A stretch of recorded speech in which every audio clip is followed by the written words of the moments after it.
entered med school completely confident that I was going to be a surgeon. Like, I think I'm the smartest guy in the world. I'm pretty good with my hands, and I'm clearly the shit, so I'm going to be a surgeon. But the thing is, to become a surgeon, you have to go to a good program. And to go to a good program, you have to do well in med school. And the hardest course, at least for me, was the medicine rotation. And the course is split up into two. Like, first block, you're at one hospital, and a month later, you're at another hospital. So, as the course was approaching, I was like, I'm going to get this, I'm going to go hard. And, in all honesty, I was a big gunner in med school.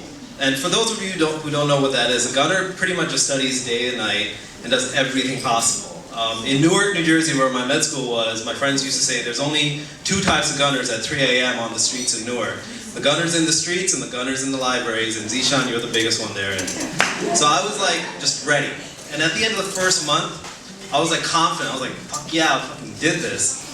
And then the attendings, who were like the big bosses, sat down and started giving my evaluations. And I'm like, ready. I'm like, yeah, man, you're just gonna kill this. And they're like, you do a really good job, but like, you have no bedside manner, man. Like, nobody likes you. And I was like, oh, that's hurtful. How am I gonna get honors now? Like, that's all I cared about. And I was like, all right, I'm gonna start at the second hospital. I'm gonna do this better. And I was like, I'm gonna bedside the hell out of these patients. I'm gonna be passionate as hell and get that grade. So we started the second rotation, and one day we're on call and we get an admission in the emergency room. So my team is getting ready to go down. I'm like, let me go down first. I'll take care of the patient. So I go down there, and on the way I stop by the bathroom, and I go to the bathroom and I like just wash my face up with some water, and I'm like, you're gonna compassion this bitch, you're gonna do this right. So I go down there, open the room, and see this lady. She's in the hospital bed, not looking good. And I sit down on the bed next to her. I'm like, how are you doing? She's like, nobody sat in that bed all day. And I was like, I'm different. I'm gonna get you through this. And then like 2 seconds later, I see my resident, who's the guy right above me, come in like a NASA spacesuit. I'm like, what's going on here? And he's like, dude, she's got scabies. And I'm like, oh, I don't let it show. Because I'm committed to this. And I'm like, it's okay, but I'm here for her. And so I keep talking, and the entire time I have this like prickly sensation. You know what I'm talking about. Some of you are feeling it right now. And I finish the interview, I finish her exam, and I go home and just shower in like all the alcohol I can get my hands on. The next day I come in and everybody's already talking about this, and I'm like, oh, this is gonna be bad.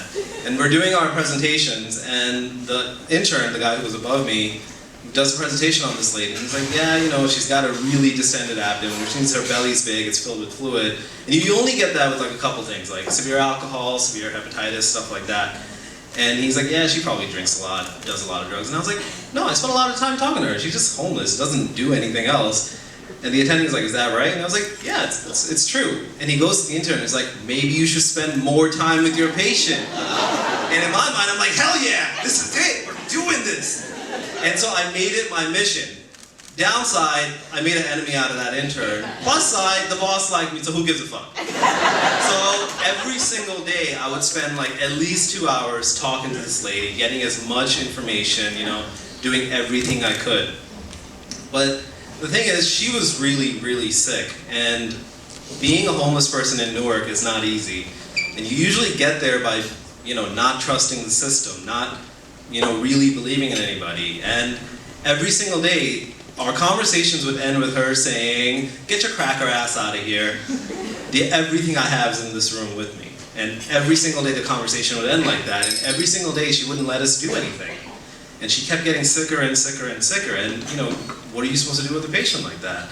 And one day, finally, my attending says, if we don't, get that fluid out of her, she's probably gonna die tonight. And so I go in there and I try to like convince her to do it, and she just won't give, she won't give. And she says the same thing again, signaling me to leave. Get your cracker ass out of here, everything in this room belongs to me. So I got up to leave and I'm like, wait a minute.